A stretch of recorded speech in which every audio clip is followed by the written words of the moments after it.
Competitive Magic is freaking hard. What's up, guys? Chris, Legendary Mana, and it's Road to Pro vlog time. And today, I'm going to talk about my disappointment, frustration, and all that kinds of stuff that goes along with losing. So, I played a PPTQ this past weekend. Spent 2 weeks preparing for it. Now, mind you, I started playing this deck for only 2 weeks. So, like we talked about previously, repetition and playing comfortable is always key when you're playing a deck, no matter what. It doesn't matter if the deck is a tier 1 deck, whether it's a brew or whatever it is, your comfortability playing a deck is much more important than the actual deck itself. Now, of course, if you're playing a bad deck, you're not going to perform well, right? But you'll perform to its best ability, say if you've played it with, say, 100 to 200 to 300 reps. Think about this. I think of basketball. And I think back of the days when I used to play basketball, and the coach would tell you, you got to practice your layups.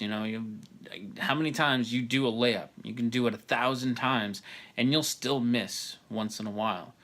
Well, maybe not a layup. Maybe free throws. We'll say free throws, right? I guess if you're missing layups, you shouldn't be playing basketball. But so free throws, same thing. You have to practice them. You have to get your reps in. If you don't get your reps in, you're not going to get in the groove. You're not going to be smooth about it, and you're not going to be focused on what the job at hand is. And that's very similar to playing Magic the Gathering. So I picked up Eldrazi Tron.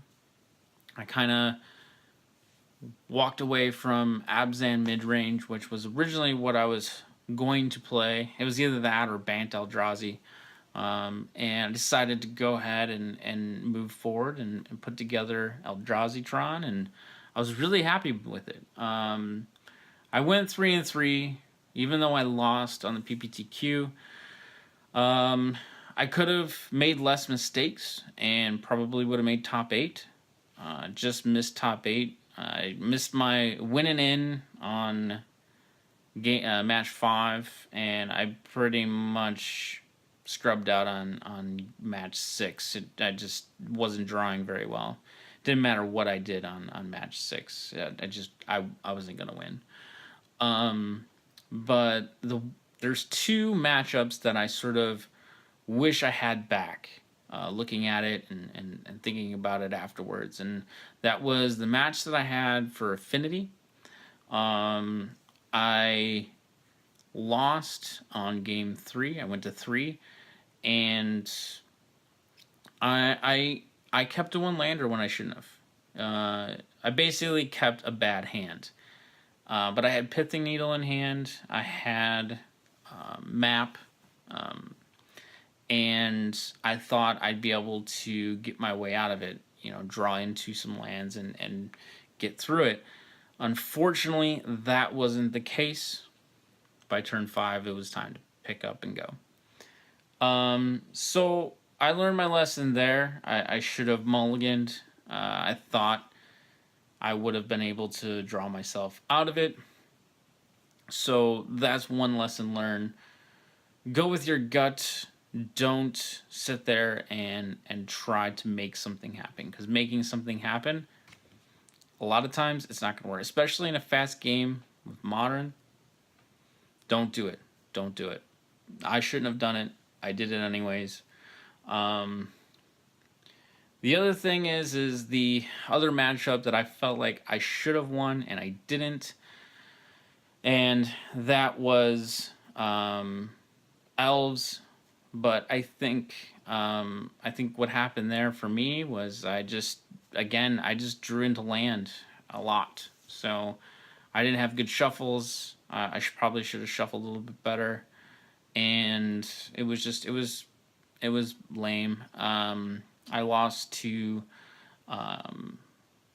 Eldrazi taxes, and again, I draw poorly. But you know, I played Dredged. I beat Dredge, which I was really happy with. I was very happy with my play there. I felt like I didn't make many mistakes. I think the only mistake that I made was game one. I could have played Eldrazi Temple versus a Tron land, which would have got Matter Shaper into Thought Not Seer much quicker, which probably would have gave me more time on the clock because of game one of that match I lost. But he just kept on hitting his cards, you know, kept on hitting Life Alone and hitting Cathartic, you know, on repetition, and was just getting there. So game one was pretty quick blowout. And then I took the next two against Dredge. So that was pretty good. I was happy about that. Played Abzan mid-range. I was really happy to come out victorious. Went to 3 on that as well. All my matches went to 3. And then I played against a kind of a weird fairies build. I don't know if you could call it fairies, but it really had a fairies synergistic theme. I didn't ask him afterwards. Again, that match went to time pretty much, so I didn't have time to ask.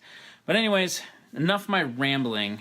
Kind of like the important takeaways from this last PPTQ was get in reps. If you're going to go do a tournament, try to get more reps in than I did. I was only able to get 2 weeks in, and I couldn't really get a solid rep schedule in. I only ended up playing probably about 10 hours. It kind of equated to about 12 matches ish. That's certainly not enough. Not enough to learn the deck in that short period of time. I should have ramped up and did 30 hours at least in that 2 week period. So I highly recommend getting a lot of reps and a lot of time in the deck that you're going to play if you're going to go play a tournament or PPTQ or what have you. Now, if you're going to play something like a Star City Games Open or Classic or anything like that, I would expect you to double that, as well as getting other tournaments in between them. So, and do your homework. You know, one of the things, although homework doesn't always guarantee or give you information on every single matchup. You know, for instance, here's my homework on Eldrazi Tron. Combination of intel created by Todd Stevens. I'll link to the article below. Well, articles. There's actually wrote 2 of them. Kind of talked about the most popular matchups with Eldrazi Tron and others, and it's a really favorable deck to play against a lot of the decks that are popular in the format. It just requires some actual time to play it and just understand the matchups. And which, with anything in Magic, that's the way you play, right? You have to understand the matchups, especially if you want to do competitive. And then also combined with an article from Ben Friedman, which again, I'll link to the article down below. If anybody's interested in playing Eldrazi Tron, they do a really good job at mapping out, you know, what's good against what matchup and what, you know, the kind of the lines that you want to take. So your takeaway from this video should be get in your reps, and get in your reps before a tournament. Until next time, I bid you farewell.